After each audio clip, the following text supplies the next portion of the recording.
Kaixo, ongetorriak saio berri batera, gaur ekainak 12 osteguna bi elkarrizketa izango ditugu. Alde batetik, Iñaki Alforja zuzendariarekin konektatuko gara.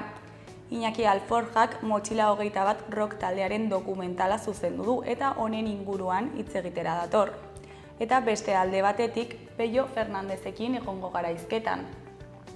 Ekainaren 21ean, Elizondoko Eliza 100 urte betetzen ditu, eta honen harira liburu bat egin du honen inguruan, eta berarekin honen inguruan hitz egingo dugu. Baina bi elkarrizketa hauekin hasi baino lehen goazen gure betiko edukia ikustera.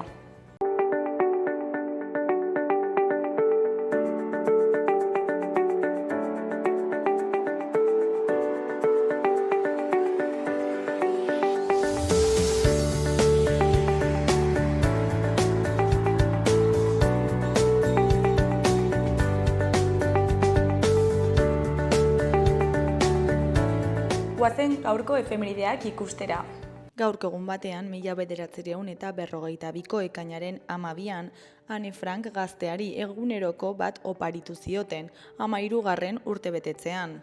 Gazte juduak bere nerabezaroa eta bereziki bere familiarekin naziengandik eskutuan pasa zuen denbora kontatu zuen bertan eta mundu osoan da ezaguna. Frank kontzentrazio esparru batean hil zuten. Egunerokoa gero argitaratu zuten. Urte batzuk geroago, 1956ko ekainaren 12an, Vietnamgo heroi nazional bilakatuko zen Ho Chi Minh Euskal Herrira etorri zen. Vietnamgo behin-behineko gobernuko delegazioko kide zen eta Frantziako gobernuarekin independentzia negoziatzeko asmoa zuen. Egun batzuk igaro zituen delegazioak Lapurdin. Pilota partidak eta euskal jaiak ikusteaz gain, itsasora ateraldiak egin zituztela dokumentatuta dago. Egun berean, baina 1964an, Nelson Mandelari bizi osoko kartzela zigorra ezarri zioten. ANC Afrikako Kongresu Nazionalean sartu zen gaztetan eta bere erakunde armatuan buruzagi aritu zen. Borroka armatua eginez erregimen arrazistaren aurka. Eta bukatzeko 1976ko ekainaren 12an, Alberto Soliño Mazas pasaitarra hil zuten Eibarren kalez jantzitako guardia zibil batek.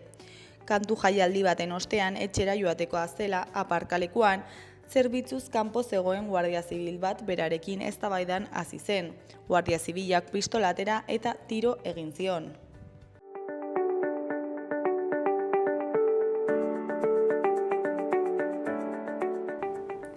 Gaurko, biharko eta asteburuko agenda ikusiko dugu. Ostegunean kantu eta hitza musika zikloaren baitan, Mirua Hirukote Tolosarra igoko da O plazako oholtzara. Arratsaldeko 8etan hasiko da kontzertua, doan eta euria eginez gero erraldoien txokoan izango da emanaldia. Ostiralean Iruñeko Totem aretoan izango da Odei rap abeslaria iluntzeko 9etan. Terapia izeneko diskoa kaleratu berri du musikariak eta Iruñean aurkeztuko du. Larunbatean, Modernoak izeneko antzerki animazioko ikuskizuna egongo da Iturramoko Zibiboxeko kanpoaldean, arratsaldeko 5:00. Igandean, Basoa ikuskizuna egongo da Kondestableko Zibiboxean goizeko 12:00.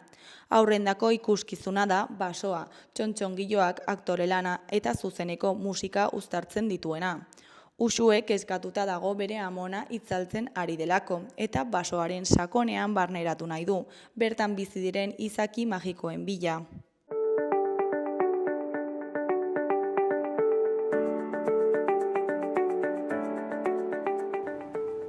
Ikus dezagun gaurko egunkarien azalek zer dioten. Diario de Noticiasen titular nagusian, elkarrizketa batek zerdan inplikatzen du komisioak kobratzean ukoren arabera. Guardia Zibilak esku hartu zuen elkarrizketan, Abalosekin eta Koldo Garziarekin hitz egingo zuen, 4 enpresak 400.000 euroko zorra zutela esanez. Belateko obren esleipenean, akatsik ez izatea defendatu du foru gobernuak. Argazki nagusian, ezkerretik eskuinera, David Bernuez, Javier Ibáñez, Grego Navarro, Ruben Gutierrez, Joseba Sirón, Maider Beloki, Ana Maestro Juan eta Edurne Ibáñez ditugu. Eserita, Ikerne Jiménez, Joseba Palacios, Ruth Mungira, Iñigo Gómez, Eguiluz Maitan Erredin eta Gorka Pastor daude. Honen titularrean, Maxen Galarako proposamen sendoa eta ausarta. SGAE Fundazioko zuzendari nagusiak aparteko lana goraipatu du. Hori koloreko berrietan, alde batetik Luis Zabaltzak laugarren agintaldia du helburu. Beste alde batetik Osobor Navarrak NBA-ko talde batekin probatuko du. Goiko berrian, selektibitate berria 87 baino gehiago gainditzen du. Eskuineko berrietan, batetik aurren eta gazteen hospitalizazio psikiatrikoko zentroa zerbitzuan sartzen da. Bestetik, Iruñako Arakinek urtean 1,48 milioi txerri hilko ditu hiltegi berrian. Jarraian, lanak izun gogorren berri eman du beroaren aurkako plana betetzen ez bada. Azkenik, txupinazoaren boto emaileen errekorra. 17.534 lagunek parte hartu dute dagoeneko.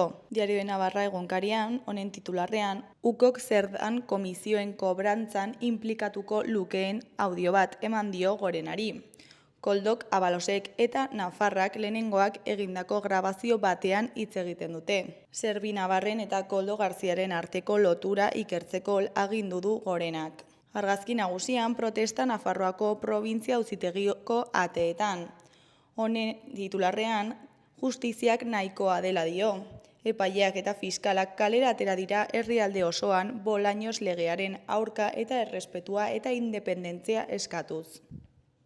Beheko aldean, ezkerrean, Gibraltarreko burdin esiari amaiera eman dion akordio historiko batek. Eskuinean, Luis Zabaltzak berrautaketa aurkeztuko dela iragarri du. Goiko aldeko lerroburuan, Pauk ahalegina merezi du. Gara egunkariaren titular nagusian, Israelek palestinarrak sarraskitzen jarraitzen du gozoaren hilaretan. Janaria banatzeko pontuen sistema non 24 ordutan Israelgo armadak beste 120 palestinar hil dituen, herritarrak etxita mantentzeko beste tresna bat bihurtu da. Argazki nagusian Jose Ramon Bengoetxea dugu. Honen arabera, dekretu berrian eskumenen inbasioa zuzendu da. Erdiko berrietan, goikoan, etxe bizitzaren arloan itsasok ikerketa eskatu du, bere plan nagusia baliagarria den jakiteko. Behekoan, Nafarroko gobernuak torturaren beste bi biktima ofizialki aitortu ditu. Goiko berrian, urritekotxearen analizia dugu. Kaliforniako militarrak estatuei abisua.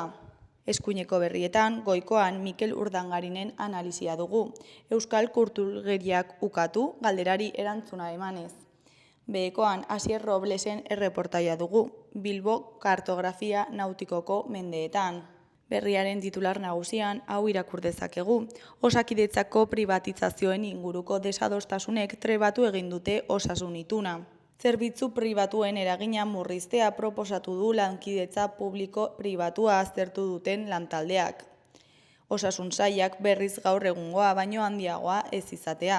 Argazki nagusiaren titularrean, Gazako muga behin betiko zabalik mantentzea nahi dugu, baldintzarik gabe. Rem Damdan euskal ekintzailea Kairotik Rafagrako martxan parte hartzen ari da. Presio egin nahi dute Israelen setioa amai dadin. Goiko berrian Xabiertxo aurre euskaldunen ikaskide 100 urtez. Eskuineko berrietan batetik ekinaldi bat hasi dute Baionako herriko etxeko bozeketarako zerrenda ezkertiar bateratu bat aurkezteko. Bestetik, Jose Mari Mitxelena Euskadiko Pilota Federazioko presidentearen arabera, badago ate txiki bat irekita Nafarroako eta iparraldeko pilotariek gurean joka dezaten. Jarraian, industriarako diru gehiago jarriko du Jaurlaritzak eta laguntza programa gutxiago egingo ditu. Gainera, joan den astean kaleratzea lortu ez zuten emakumea etxegabetu dute Iruñean. Amaitzeko euskal artistek leku nabarmena izango dute Euskadiko orkestraren denboraldi berrian. Euskal Herria Irratiari dagokionez, titular nagusian, Mirua kontzertuan gaur O plazan. Miruenea kaleratu berritan Iruñerria izango da Mirua hirukote tolosarra. Arratsaldeko 8etan izango da O plazan kantu eta hitza zikloaren baitan, doainik. Eskuineko aldean, goikoan, San Lorenzoko etxegabetxea salatu du kalean etxebizitza kontseilu sozialistak. Anabelen legezkanpo etxegabetu dutela salatu zuten 10 gazte eta bizilagunek udaletxe plazan egindako elkarretaratzean. Behekoan, Anesaguesen arabera, sari banaketa amets arraro bat bezala izan zen, nahiko disoziatuta egon nintzen. Anes Agüezek irabazi du Nafarroako gobernuak urtero ematen dituen talentu artistikoaren sustapenerako saria. Artista nafarra Las Nenas Teatre antzerki kolektiboaren sortzaileetako bat da Cristina Tomasekin batera, zeinen eskutik Ramos y Gramos edo Torcidas obras oholtzaratu dituzten.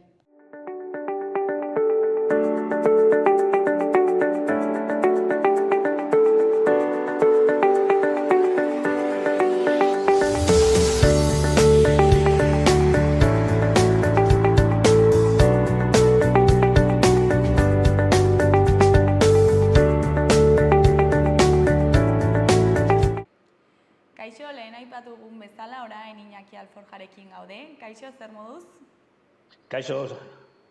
Bueno, Motxila 21 rock taldearen dokumentala zuzendu duzu, ezta? Hori da. Igande honetan grabatu genitun, behar genitun azken planoak Donostin, eta, bueno, dena primera joan zen, eguraldiaren zain geunden, eta, bueno, dena primeran atera da, bai, eta oso pozik daukagunarekin. Eta, bueno, zertan datza dokumentala kontatu guzu pixka bat? Bai, bueno, asuntua da, dakizuten bezala, Motxila 21 Iruñako rock taldea da, kriston gogoak ditugu tokatzeko momentuan, ensaioetan dena ematen dute, eta berezitasun bat daukate, taldearen erdia Down sindromedunak dira eta beste erdia ez. Eta bueno, asuntua da, Iruñeko elkarte txiki batetik atera ziela, Asoziazion Sindrome Down Navarratik atera zien, musika tailer txiki bat zen, eta iaz, 20 urte geroago, bukatu zuten Mazkulen Pearl Jamekin kartelaren burua izaten, ez? Eta hori da, Motxila 21 rock talde baten historia kontatzen duen historia, dokumentala. Osea, 20 urteko ibilbidea kontatzen duzu? Hori da. Nola hasten da Iruñan hori tailer txiki horretan, eta gero nola bukatzen da, iaz, Mazkulen, ez? Eta, bueno, nik uste dut, nahiko harrigarria dela hemen gure herrian gertatutako historia hau, eta bidean batez ere da, bidean zer gertatu den, nola lortu dute hau, ez? Eta nola jaio da horrela, dokumental hau egiteko ideia? Edo ezakit zure ideia izan den, haiek proposatuta? Bai, bueno, historia orain dela 6 urte deitu zidaten bi bideoklip egiteko, ez? Nik niri familian ez neukan Down sindromedunik, Down sindromendu zeukaten pertsonik, eta ez nekien oso ondo nola egiten alnun, beraiekin hitz egiterakoan eta edo bideoklipa grabatzerakoan, nola egin behar genuen, ez nekien oso ondo, baina ja, lehenengo egunetik, kriston farrak oso ondo dena jarri zuten, eta ikusi nun, nire aurre iritzi guztiak hor nituela. Nik motxila bat neukala, eramaten nuela nire gainean, prejuizio horiekin, aurre iritzi horiekin, ez? Eta orduan, bi bideoklipe horiek egin genitun, kriston, arrakazta, bere bidea eukizuten, gero beste bi egin genitun, gero Londresen egon ginen dokumental bat egiten, Roman ere bai, Madrilen, eta orduan, bihurtu naiz oso posik eta oso harro nago esatez, Motxila 21 taldearen errealizadore ofiziala naizela, ez? Eta zer da dokumentalaren helburua? Esan nahi dut, ezakit jendea sensibilizatzea den, pizka eta aurre iritzi horiek alde batera guzteko jendeak? Helburu asko ditu, ez? Batzuk zinematografikoak eta beste batzuk pertsonalak edo, ez duk esaten desun bezala, azkenian dokumental, bideoklip eta egin ditugun gauza guztiekin nahi duguna da ikustea, ez? Bizibilizazioa, ez? Esatea, Down sindromedunak gu bezalako pertsonak dira. Nahi dute amodiozko erlazio polit bat eukitzea, autonomi bitala, etxea, lana, azkenean denok nahi deguna, ez? Eta hori da erakutsi nahi duguna. Gero ere bai, gure dokumental honetan, batez ere ideia sortu zen, esan zidatenean, beraientzat, hau zela, el viaje a Itaka, ez? Azkenean, Itaka badakizu dago poema bertso oso polit bat, Kabafisena, esaten duen hori, ez? Itaka bidaiaren metafora hori. Azkenean ez da Itakara heltzea, baizik bidaian, esperientzia ugari eukitzea, harreman ugari, kontzertu pila, eta hori da dokumentalan kontatzen duguna. Azkenean beraientzat, nahi dutena, da bere bizitza oso potentea izatea, denok nahi dugun bezala, ez? Esperientzia askoekin, eta hori, bizia azkenean, ez? Eta hori da dokumentala kontatzen duna, edo kontatuko du. Eta, esan duzun bezala, orain bukatu da grabaketa, noiz hasi zineten honekin, eta nolakoa izan da pixkat prozesua, elkarlana? Bai, dokumentala hasi zen orain dela 16 urte azkenean, ez? Nik daukat egin duten ikusentzunezko guztiak, artxiboa ni daukat, eta ikusten genuen, hori, 21 urte behar dutela datorren urtean, motxilo 21 urte, eta ikusten genuen, data polita zela, egin duten guztia erakusteko, ez? Eta hortik sortu zen ideia. Gero hasi geha beste gauza batzuk grabatzen, dokumentalako bakarrik artxiboa, bakarrik artxiboarekin, historia zen bakarrik hor. Orduan, grabatu ditugu beste gauza batzuk, beste kontzertu batzuk, mazkulen gongila, eta, asteburu honetan, grabazioak bukatu ditugu, hori, Donostin, txalupa batian, eta gure helburua da, Donostin bukatu txalupa horretan, ez? Eta zinemaldira eraman, bere ibilbide, festivaleko ibilbidea, Donostin hasi, ez? Berrea lortzen dugun datorren urtean. Eta elkarlan honetan, hartu eman honetan, zer da zuk ikasi duzun haien gandik? Nik uste dut batez ere, esan dizudan bezala, nire familian, edo nire ingurune familiar eta lagunen artean ez zegoen, orain bai, baina ez zegoen Down sindrome dun zeukaten pertsonarik, eta orduan nik bidean ikasi dudana azkenian dia nahi dutena da, nik nahi dudana edo zuk nahi desuna, ez, azkenian. Eta, gizarte honetan lortzen ezin dutena. Azkenian nik uste dut, gizarte baten argazkia egiten dugunean, zer nolako harremana edo zer nolako erlazioa daukagun diskapazitatea edo daukaten pertsonekin, nik uste dut argazki horretan egiten dugunean nik uste dut ikusten dela, ez? Eta nik uste dut oso gaizki, oso zaila daukate lana lortzeko, etxe bat lortzeko, denok daukagun bezala, baino zailago daukate. Eta nik uste dut hori aldatu behar dela eta dokumental honekin lortzen dugu, ere bai, pixka bat gutxienez. Eta zailtasun horiek irudikatzen dira dokumentalean? Bai, ikusten dira kontatzen dute oso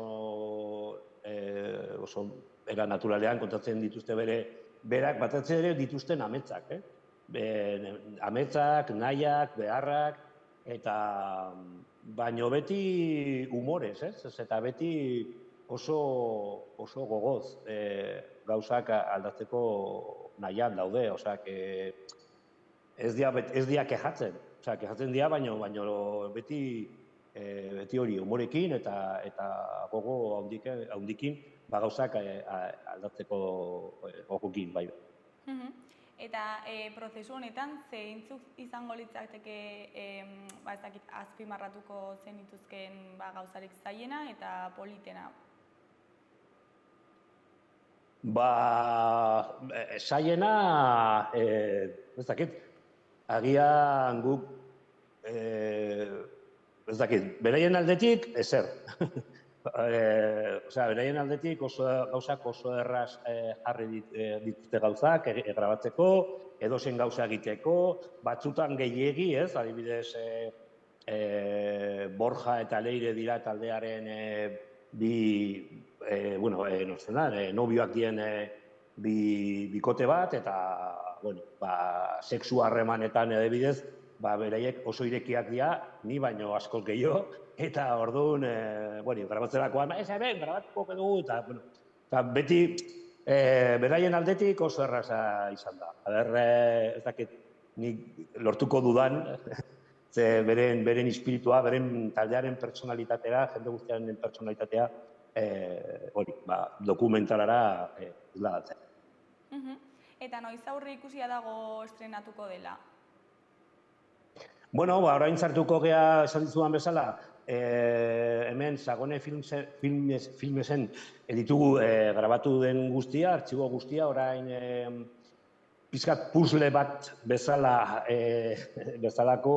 lana daukagu. Puzzle hori bete behar dugu, ritmoa eman, erakutsi, ez dakit.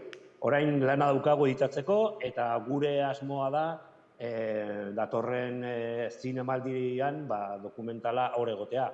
Horretarako daukagu urte bat, epea ekainan bukatzen da, hasi que ditugu 10 hilabete hau bukatzeko. Eta zer da dokumentalaz espero duzuna zuk? Beti oso urdurik jartzen naiz, bideoklipak eta beste horrelako gauzak egin ditugunean, lehenengo aldiz bereiek ikusten dutenean, ez? Gero dokumentala egina dago eta bere bidea egiten du. Baina dokumentala lehenengo aldiz ikusten dutenean, oso urdurik jartzen naiz, ez dakit oso ondo esan behar duten, jende asko dira, bakoitzak bere ikuspuntuarekin, eta beti oso urduri jartzen naiz. Baina, azkenian bidean asko hitz egiten dugu dokumentalan agertu behar denari buruz, edo zeratea behar den, eta orduan, gutxi gora bera badakite asuntua nondik dijoa, eta gero protagonismoak, batzuk gehiago ateratzen dira, batzuk gutxigo, eta hori dena zaten dizute, eta orduan, hori, lehenengo proiektzio hori, beti oso gogorra ez, baina, beti urduri jartzen nahi. Eta, Iñaki, bukatzeko, ez dakit zerbait gehiago komentatu nahi duzun, jendeari zerbait esan? Ez, gonbidatzea, bakarrik esatea, datorren ekainaren 26an, Zaldizurian, Iruñeko Zaldizuri tabernan hor, Aldezarrean, kriston kontzertu bat egin behar dutela, taldean pasatu dien jende guztiarekin, eta nik uste dut, oso momentu polit bat izango dela taldea entzuteko, ikusteko, eta gonbidatzen dut jende guzti. Zuri eskerrak eman, gurekin konektatzeagatik, eta itxarongo dugu dokumentala ikusteko. Eskerrik asko zuei. Ondo segi, agur, Iñaki. Agur.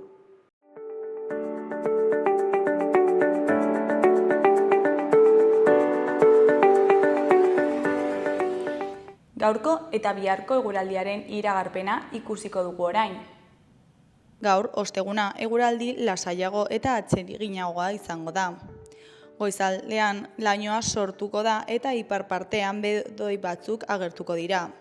Goizak aurrera egin ahala hodeitza txikituz joango da eta giro eguzkitsua gailenduko da, goi-hodei batzuekin. Arratsaldean hegoaldean bero hodei batzuk garatuko dira eta zaparrada bakanen bat egin dezake. Goizean hegoaldeko haizea ibiliko da, arratsaldean iparra nagusituko da eta kostaldean maximoak nabarmen jaitsiko dira. Gainerakoan beroak jarraipena izango du. Ostiralean eguzkitsu egongo da ordu askotan eta barnealdean beroak jarraipena izango du. Goizean goiz kostaldetik hurbil behe hodei batzuk agertuko dira, baina laster desagertu eta egunaren zati handi batean eguzkia jaun eta jabe izango da. Arratsaldean bero hodeiak ugarituko dira. Egunaren amaieran giro pixka bat nahasiagoa izan dezakegu eta gauean zaparrada trumoitsuak izan daitezke, bereziki ekialdean. Temperaturan ez da gora bera handirik izango, barnealdean maximoak koska pare bat igoko dira. Hegoaldeko eta hego-ekialdeko haizea ibiliko da, bizi Gipuzkoa ekialdeko eta Nafarroako mendi inguruetan. Arratsaldean ipar-mendebaldera egingo du.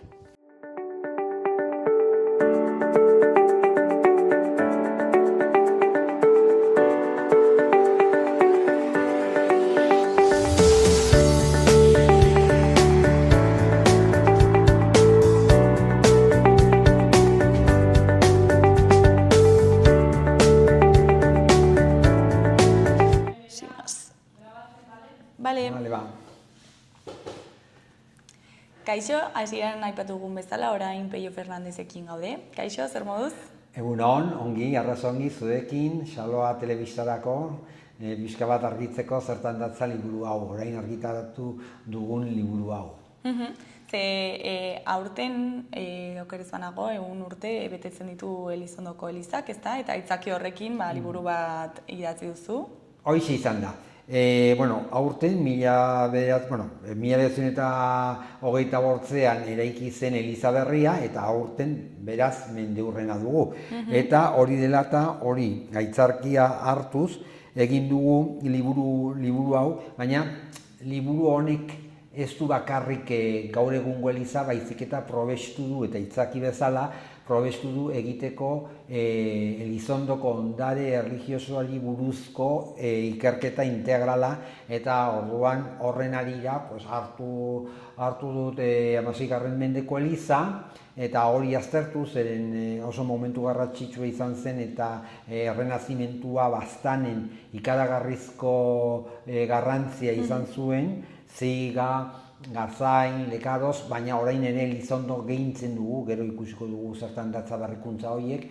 Gero, Maurizio Berekotxea osko, zer hon izan zen oso parroko, Elizondoko parrokoa, Elizondoko apaiza, baina oso garrantzitsua ere bai, zen beraz zegoen konektaturik goreneko hierarkiarekin, eta orduan nola izan zen posible Eliza berri hori eraikitzeko. Eta hortaz aparte, gero ja Eliza berria, gaur egun duguna, pixka bat eklektikoa eta bere estiloa aztertzea eta hor dauden artelanak aztertzea, eta gero baselizak, hilerria eta baita ere Aste Santuko prozesioen pausoak. Pero ere dinamikoa da liburua, ez? Txertatu dituzu hor argazki pila, ez dakit erakutsiko... Saiatu gara, hornitzen argazkiko materialarekin, zen hori oso garrantzitsua izan zen, izatea bisualki ere nolako izan zen 16. mendeko Eliza. 16. mendeko Eliza horrek izugarrizko garrantzi izan zuen. Zeren, pixka bat testu inguru aztertu behar da pixka bat lehenago, eta horretan erran beharko dugu nola, baztanen 16. mendean 1572 arte zegoen Baionako Elizbarrutian sartuta.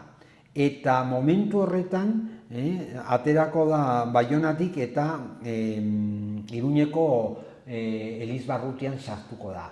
Eta egingo da Baztango arziprestazoa. Horrekin batera, bere menpekotasuna Urdazubiko monastegitik, zen monastegio izan zen jaurerria eta bera bazuen jurisdizioa, bai politikoki, bai administratiboki, bai legalki. Orduan, eta batez ere zergak gogoratzeko, eta horretan egin dudan ikerketa nola agertzen diren auziak, pleituak eta kexak, zeren primiziak ordaindu behar zuten. Eta gero bertzaldetik, politikoki arras momentu garrantzitsua da 16. mendekoa Baztanen ere, zeren momentu horretan sortzen da sortzen da lehendabiziko ordenantzak. Zeren, 16. mendean herri bakoitza bazituen bere ordenantzak propioak, baina 1603an, beraz 17. mendearen hasieran bateratzen dira. Orduan ja agertzen dira ordenantzak bateratuak eta agertzen da gure izaera propioa, batzar nagusiko erakundearekin, eta orduan baita ere alkatetza, behin betirako alkatetzak mozu egin zen, eta orduan batzarren bidez hasi ziren alkatetzak aukeratzen terna bat, 3 pertsonen artean, eta gero erregeordeak aukeratzen zuen. Beraz, hori izan zen Baztango konstituzioa. Orduan, momentu hori ere izan zen arras garrantzitsua. Gero ja, 16. mendean ere bukatu egin ziren Erdi Aroko gerra zibilak, eta izan zen ekonomikoki goraldia eta baita demografikoki ere. Izan zen hazkunde demografikoa garrantzitsua, naiz eta puntualki gero ere izurriteak zerbait jaitsi egin zuten. Eta honekin batera, orduan, goraldi honekin, 16. mendean eraiki egin ziren Baztango elizak. Lehen aipatu dudan bezala batez ere Ziga, denok dakigu Ziga zer nolako eliza, herri hain txikia izanik zer nolako eliza ematen du katedrala dela, Lekaroz eta Gartzainen. Eta gauzari garrantzitsuena da nola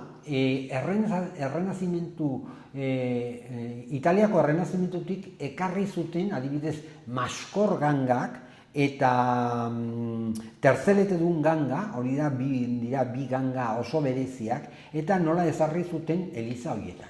Baina, guk ez genekien, eta hori da nire hipotesia, Elizondon ere, zeren Zigak eraiki zuena izan zen Juan de Villarreal, eta hori izan zen Elizbarrutiko trazista, garai hartan ez zen arkitektua baizik eta trazista garrantzitsuna, eta nik pentsatzen dut Zigan egin zuena, are gehiago Elizondon, zen Elizondon izan zen zentro administratiboa, zentro politikoa, eta baita gehien biztanleria zuen herria, ezta.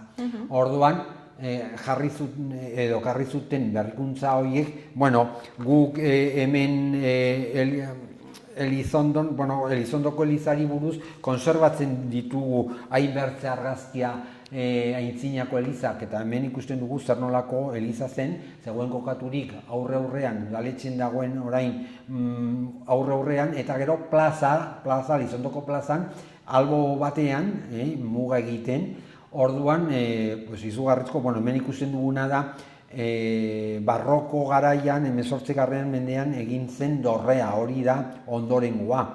Baina, gero barnetikan ere, espazio zentrala eta hori da bertze zaugarria zutenak, hemen ikusten dugu ere gangak, lehen aipatu ditugu gangak, eta hemen ekarri dut Ziga, Gartzain, Lekaroz eta Gartzain, eta hemen gaur egungoa Elizondon, zeren gaur egungo Elizondoan gauzak batzuk kopiatuta daude aintzinako elizatik. Beraz, erran dezakegu, momentu honetan oso aro garrantzitsua bizitzen ari garela Baztanen, eta nola Elizondoko elizak 16. mendekoa, Kriston eliza izan zen, eta nola Italiatik ekarri ziren hain bertze elementu, bai arkitektonikoak, bai dekoratiboaren aldetik. Eta zer gertatu zitzaion aintzinako elizari? Zer gertatu zen hori izan zen, gu beti Elizondon izan dugu Kriston kezka, eta hor agertzen da oso personai garrantzitsua, eta izan zen On Maurizio Berekotxea Oskoz. On Maurizio Berekotxea Oskoz izan zen Elizondoko parrokoa, Elizondarra zen, eta bere izan zen faktotun. Bera izan zen, oso garrantzia handi izan zuen, zen bazuen harremana estatuko hierarkia erlijiosoekin, eta baita Iruñako arzapezpikuarekin, eta tartean, 1913an sortatu ziren Zoritxarreko uholde horiek, eta Kriston Zuntxipenak arri zuen, zeren izan zen ura 3 metroko altuera, eta fango, lokatza, metro batekoa. Baina, hori ez zen bakarrik gertatu elizan, baizik eta udaletxean eta Jaime Urrutiako etxe guzietan sartu zen. Den-denak konpondu zen. Urte berian, 1913an, ja konponduta zegoen, 29.000 pesta kostatu zuen, baina hori, momentu horretan baziren dirudun batzuk eta horiek ematen zioten bere dirua elizari eta orduan bere testamentuetan utzi zuten dirua hori konpontzeko eta hala konpondu egin zen. Baina, On Maurizio bazuen beti halako kezka nola ez zuen espaziorik, zeren, kontutan hartu behar dugu, 1917an Elizondok bazuen 1.600 biztanle. Baina 16. mendean, eraiki zen momentuan bazuen 125. Beraz, biztanleria biderkatu zuen 13. Orduan, berak erabaki zuen botatzea. Gero hori ordaindu beharko zen. Eta hor sartzen zen mezenasgo bat, momentu horretan indianok beti Elizondon eta Baztan osoan indianok izan dute kriston garrantzia, eta hor dugu adibide bat Braulio Iriarte nola bidali zuen 120.000 peseta. Garai hartan hori zen kriston dirutza, baina bazen bertze bat orain arte ezagutuk ez genuena, eta da Martin Agirre, eta honek, emakume honek, bazuen kriston dirutza, zen bere senarra izan zen Donostiko alkatea, bera alarguna zen, baina heredatu zuen kriston heredentzia, eta orduan bera emango du 200.000 pesta. Eta gero Elizondoko eliztar xumeak ere bere karpenak egin zituzten, eta iaia bertze 200.000, eta dena horrekin iaia ordaindu zen 900.000 pesta, garai hartako pesetak, hori orain ezin dugu ez da imaginatu ere, baina kriston dirutza egiteko eliza hori. Pasatu genuen eliza txiki batetik, herriko eliza txiki batetik, eliza haundi batetara. Zen azken finean iaia beti erraten da, eliza honek aires katedralizioz daukala. Eta hori ez da esaldi egina, baizik eta horrela da. Luzera badu 52 metroko luzera. Zabalera 13 eta gurutzaduran 23. Altuera 20 metro. Beraz, kriston eliza. Lino Plazak, momentu horretan, Lino Plaza da oso pertsonaia garrantzitsua, zen alde batetik da arkitekto arrasona, eta bertzaldetik Baileko alkatea, Araneko alkatea. Orduan, bera egin zuen, ekarri zuen pixka bat Frantziako ereduak, eta orduan aintzinako eliza zen torre bakarrekoa, eta orain pasatuko da bidorrera, hemen ikusten dugun bezalaxe, bidorre, hemen dugu eliza berria, eta orduan Lino Plazak hemen egin zuen eliza hau eklektizismo barruan. Eta eklektizismo izan zen, 20. mendeko lehendabiziko laurdenean zegoen estilo artistikorik garrantzitsuena. Eta estilo honek naztatzen du aintzinako estiloak, neogotikoa, neobarrokoa, neorrenazentista, eta horrekin egiten du estilo propio, gainera oso arranditsua, oso hundia, oso magnifizientea, eta horren emaitza da Elizondoko eliza. Erraten nuen nola Frantziatik eta Frantziako katedraletik dago hartuta eredua, zen geratzen dira bi elementu vertikalak eta horiek dira dorreak, eta gero erdiko egitura erdiraino heltzen da. Orduan kriston fatxada edo aurrealdea egiten da. Baita honekin batera, hori hemen horren aurrean badago bi lorategi haundi, hori ere oso Frantziako eragina nabarmena da, Bersailesko ditugun buruan, Bersailesko lorategi horiek, eta horrek ematen diote garrantzia handia, magnifizientzia handiago eliza honi.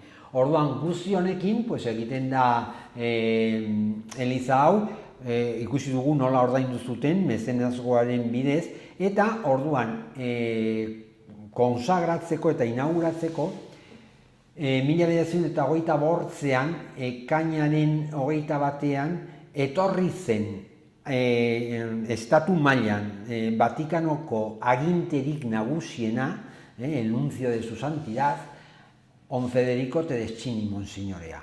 Eta orduan, horrekin batera etorri zen Nilopolisko gotzaia, Iruñeko artzapezpikua, diputatu foralak, Iruñako alkatea, zer erranik ez, Baztango alkatea lehen aipatu duguna Lino Plaza, eta alkate juratu guzie Baztangoak, eta Kriston elizkizuna edo zeremonia egin zen 5 ordukoa, eta garrantzia handia izan zuen prentsa mailan garai hartan, zer erranik ez, Pensamiento Navarro, Diario de Navarran, baina heldu zen estatu mailare ABC egunkaria garrantzitsuenetariko bat, eta hor agertu zen ere azalean. Eta hori, Kriston garrantzia zen ematea agertzean ABC egunkarian garai hartan. Bueno, Eliza, oso Eliza lehen aipatu dugun bezala hemen ikusten dugu ABC egunkarian nola agertu zen azalean, eta hori bai zela garrantzitsua. Portadan, ez? Portadan. Bai, eta gero, Eliza honek baditu bere barnean hainbertze artelanak oso garrantzitsuak, 16. mendeko gurutzifikatu bat, 16. mendeko Ama Virginia bat, errenazimentuko ezaugarriekin, orduan, ondare erlijioso barnekoa bai gero ere urregintza, orfebreria, zer erranik ez behirateekin, behirateak edo vidrierak, kasu honetan, behirateak, momentu horretan, behiratek egin zuten etxe garrantzitsuena izan zen Maumexan. Maumexan etxea zen Pariskoa, baina bazuen sukurtsalak bai Madrilen eta bai Donostian, eta torri ziren Elizondo egitera, eta hemen ikusten dugu nola badire 36 behirate, 36 vidriera, eta momentu honetan, estatu mailan ere, katedral guzi egiten ari dira bere vitralak, bere behirate, eta horiek dira momentu honetan, oberenetariko bat, haiekin batera, hain zuzen ere, kristonantza dute Murtziago katedralekin, baina gu pentsatu behar dugu, katedralek izan zuten tenplu nagusiak izan ziren, eta bazuten garrantzia, baina herri txikiko eliza honek, bazituen ere bere garrantzia eta erakutsi zuen bere garrantzia, bai kanpotik, bai barnetik. Eta galdera bat pertsonalagoa, nola bururatu zitzaizun liburu hau? Ni pentsatzen nuen, bazegoen hor utxuni haundi bat, eta orduan ondare erlijioso hori ezagurazteko egin behar genuen ikarketa, horrekin ezagutarazi, gero defendatzeko, ezagutzeko, defendatzeko eta gozatzeko aldi berean, ezta? Eta itzakia, hasieran errandudan bezalaxe, izan zen mendeurrena. Baina, hor geneukan 16. mendekoa, hor ja ez dugu argazki batzuk besterik ez, baina ni artxiboan murgildu nintzen, eta artxiboan aurkitu ditut hainbertze gauzak interesgarria, eta hori dela eta gutxienez lortu dut berreskuratzea zer zen eta zer garrantzi izan zuen 16. mendeko eliza, gero gaur egungo eliza, eta honekin batera badira bertze gauzak oso garrantzitsuak eta dira baselizak. Elizondon baditugu 2 baselizak eta dira San Pedro baseliza eta Santa Engracia baseliza. Herritik kilometro batetara, eremu zorogarria batetan, guztiz bukolikoa, hor dugu San Pedro eta Santa Engracia. Biak 18. mendeak dira, oso barroko herrikoia, barroko popularra, kikiak dira, baina oso maitagarriak, eta bat dituzte bere erretauluak ere, eta hemen liburuan agertzen dira ere baselizak eta barneko, hemen ditugu San Pedro, eta barneko erretauluak, eta hemen Santa Engracia, konserbatzen dituzte hori erretaulo barroko horiek, ere bai, eta orduan osatzen genuen, pues guk genuen edo daukagun ondarea. Eta horrekin batera hilerria, zer erranik ez, zen hilerriak eraiki egin zen iaia urte urte horietan zen, 1923an. Baita ere, estilo eklektikoan ere. Orduan, hor agertzen diren panteoiak, pues, batzuk neomudejarrak, bertze batzuk neogotikoak, badire kapilak, badire disko funerarioak arrazgarrantzitsuak, badire ere, bueno, aipatutako kapera horiek, eta eskulturaren aldetikan ere, Altunak izan zen eskulturgile funerario garrantzitsuenak Donostiarra, eta Elizondorat etorri zen, eta egin zituen obrak oso garrantzitsuak hemen agertzen diren bezalaxe. Eta bukatzeko, pues, badugu hor kriston ondarea Asesantuko pausoekin, dira eskultura obrak arraz garrantzitsuak, ez dakigu zen ez dugu dokumentaziorik non egin zen eta bere egileak, baina naiz eta ez jakin hor agerian uzten dute zer nolako kalitatea eta bikaintasuna dute, adibidez Kristo zutabeari lotuta eta jotzen edo kalbarioa edo errukizko ama edo Kristo etzana edo Doloretako ama. Orduan guzti honekin, hori ere egin zen mende hasieran, ja oso mendearen hasieran, erraten du, 20. mendearen hasieran hasi zen, eta gero, Maurizio horrek ja 1916an ja antolatu zuen, gaur egun dagoen bezalaxe, pauso guziekin, eta baita ere mozorro guziekin, gaur egun agertzen den bezalaxe ere, Asesantuko prozesio hori. Eta zu sortze prozesua ezakit noiz hasi zinen honekin? Bueno, pues duela urte batzuk, ja pentsatu nuen, Mendorroena ospatuko zela eta horrena izakia, eta orduan pixka bat hasi zen arakatzen aber zer zegoen, baziren zerbait idatzia 16. mendekoa lehen aipatu dudan bezala Xezi Galekaroz eta Garzain, baina ni pentsatu dut, orduan orain egin behar dut Elizondokoa gehitu, Errenazimentu Elizako multzu horri gehitu, eta horrexegatik hasi nintzen arakatzen pixka bat artxiboetan. Eta gero ja, azken urteotan, ja modu jarraian, ja jarraitu nuen, pixka bat borobiltzeko, eta ez egiteko gaur egungo Eliza bakarrik baizik eta ja biltzeko, ondare religioso osoa. Bertze horren bertze egin beharko genuke agian ondare zibilarekin, zen baztan osoan eta baita Elizondon ere badago oso ondare zibila arraspotentea, jauregiak, Armeniako dorretxeak, eta bar, baina hori utziko dugu bertze baterako.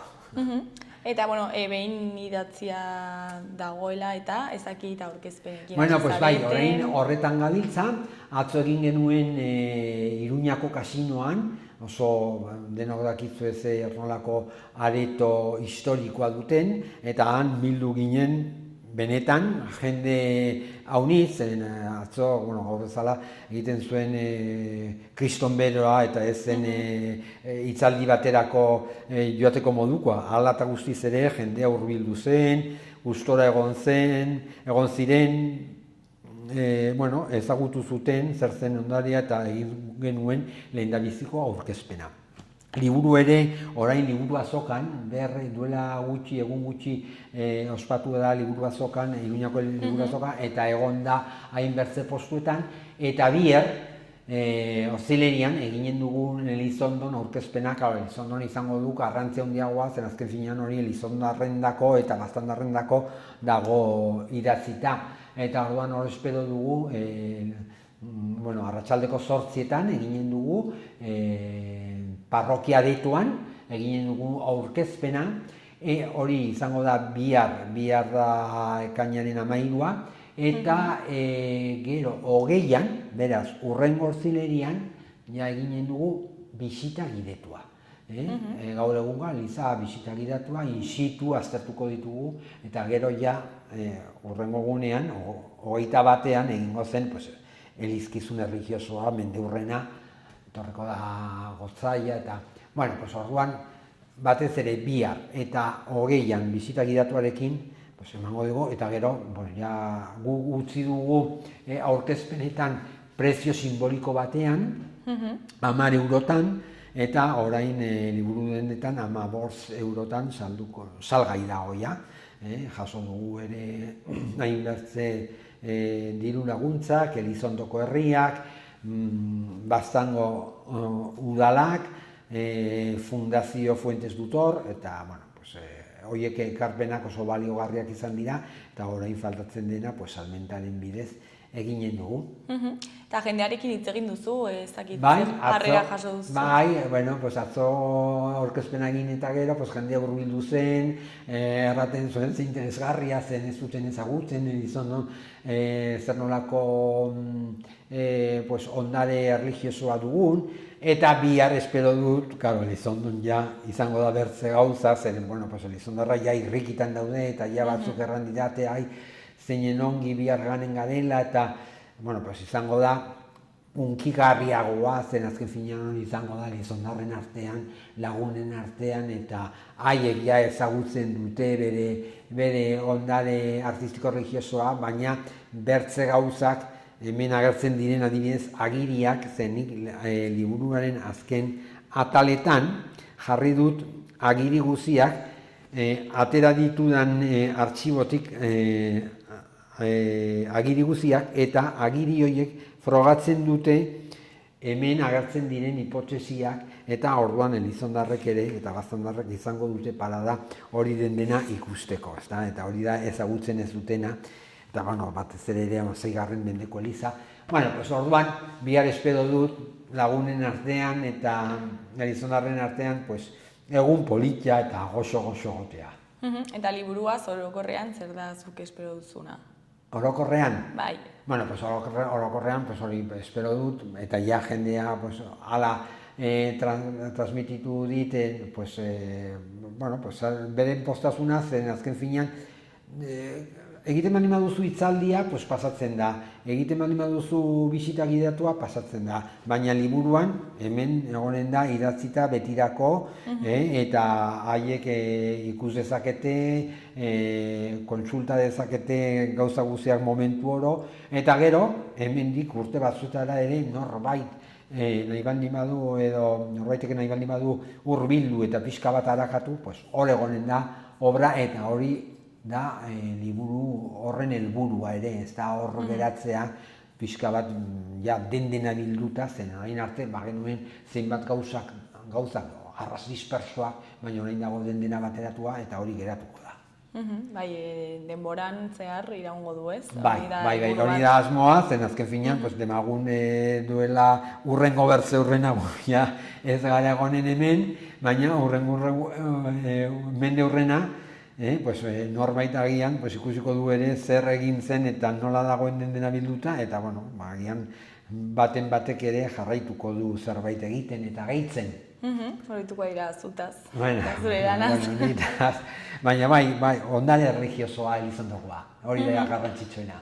Eta, Peio, ja bukatzeko, ez dakit zerbait gehiago komentatu nahi duzun, jendeari zerbait esan? Jendean hurbiltzeko liburura, bihar hurbiltzeko Elizondorat, izango da lehen errandudan bezalaxe oso momentu unkigarria, goxo-goxoa, hor egonen gara lagunen artean, zen, atzo Iruñan zen pixka bat ofizialagoa, baina Elizondon izango da lagunen artean, eta seguru gozatuko dugula, eta hori da xedea eta helburua, gure ondarearekin.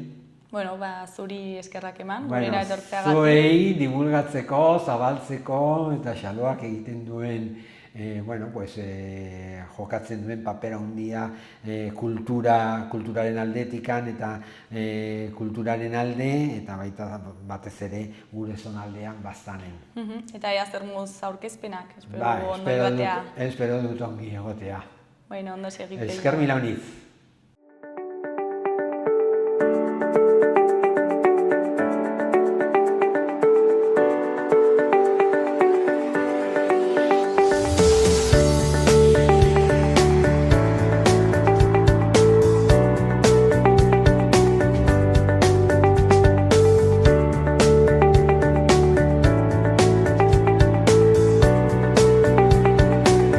honako gaurko saioan, bihar itzuliko gara eduki eta elkarrizketa berriekin. Mi esker zuen arretagatik, bihar arte, agur.